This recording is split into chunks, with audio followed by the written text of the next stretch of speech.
అడవిలోని ఒక రహస్య ప్రదేశంలో ఉన్న ఈ జగన్నాథుణ్ణి గిరిజనులకు రాజైన విశ్వావసుడు అనే రాజు పూజించేవాడట.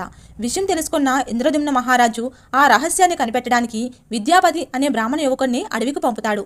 అదే సమయంలో విశ్వావసుడు కూతురైన లలితను బ్రాహ్మణుడైన విద్యాపతి ప్రేమించి పెళ్లాడుతాడు. ఈ జగన్నాథ విగ్రహాన్ని చూపించమని పదే పదే ప్రాధాయపడుతున్న అల్లుడి విన్నపాన్ని కాదనలేని ఆ సవరరాజు అతని కళ్ళకు గంతలు కట్టి గుడి దగ్గరకు తీసుకుని వెళ్తాడు.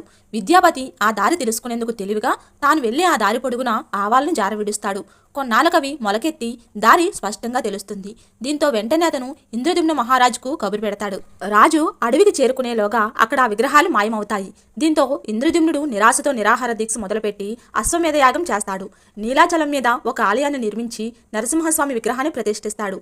ఒకనాడు ఆయన అక్కడే నిద్రిస్తూ ఉండగా ఇంద్రద్యుమ్న మహారాజు కలలోకి జగన్నాథుడు కనిపించి సముద్ర తీరంలో చాంకీ నది ముఖద్వారానికి వేప కొయ్యలు కొట్టుకొస్తాయని వాటితో విగ్రహాలు చేయించమని ఆదేశిస్తాడు.